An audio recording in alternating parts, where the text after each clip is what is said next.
Let's get the big question out of the way. How is the animation? It's like looking at flashy, colorful storyboards for 9 episodes. Basically, what's missing is SS Rajamouli. Baahubali Crown of Blood is a 9-episode animated prequel series dropping weekly on Disney+Hotstar. The question is this a sincere series that takes animation, the beloved world of Mahishmati, and these now iconic characters seriously, or is it just some forgettable cartoon? Let's break it down.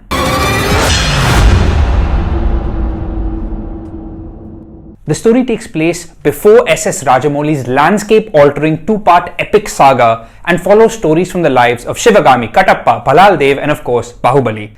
The plot follows a mysterious new villain dude called Raktadev who threatens the prosperity of Mahishmati, leaving it to the good guys to take him down. And this isn't the first time they've made an animated prequel series set within the Baahubali universe. Amazon Prime Video made 5 entire seasons of a pretty much identical show called Baahubali The Lost Legends between 2017 and 2020. Hotstar's Crown of Blood is basically another season of that same series. Both shows are created by SS Rajamouli and Sharad Devarajan. They've essentially just jumped to a different platform for this new season. Let's get the big question out of the way. How is the animation? Not great, to put it kindly. The visuals are static, the movements are awkward, and the visual style, if you can call it that, is a severe obstacle to taking any of this seriously. It's like looking at flashy, colorful storyboards for 9 episodes. The characters are statuesque, stone-faced, unemotional, inexpressive blocks. Their eyebrows seem to be on their own trip entirely. Their mouths move independent of the dialogue, which is clearly so they can drag and drop any dubbed language in there.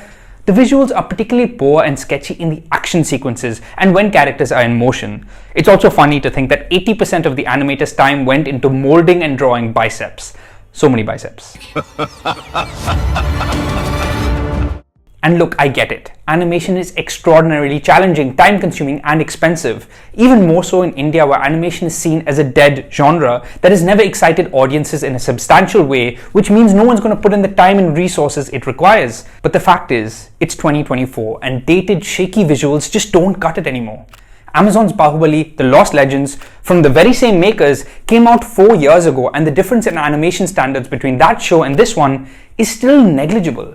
But even with limited resources and less than exciting animation, I maintain that strong storytelling, robust writing and real imagination will shine through. Look at 2011's Arjun the Warrior Prince, Anurag Kashyap's Hanuman Returns, or even 1993's Ramayana The Legend of Prince Ram.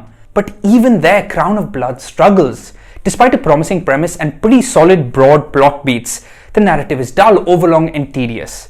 The relatively more effective first 3 episodes set up a solid story with Katappa banished and Baahubali assumed dead and trapped behind enemy lines. Not to mention the interesting sympathetic Killmonger style villain in Raktadev. Naam se Raktadev, kaam se Kaal Dhoot.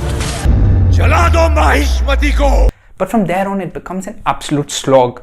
You barely get a sense of place. You never know when you're in Mahishmati or elsewhere. The voice acting sounds independent of the action. Crown of Blood offers essentially the same surface level elements of the movies, but the show doesn't have the same soul, stakes, conviction, thunderous drama or visual flair that made the movies raw to life. Basically, what's missing is SS Rajamouli. What we're left with is a feeble, lifeless imitation.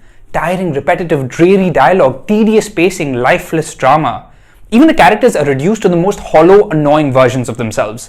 Baahubali is righteous and boring, Bhalla is forever scowling, resting bitch face, or as much resting bitch face as the Botox animation allows. Shivagami is shrill and annoying.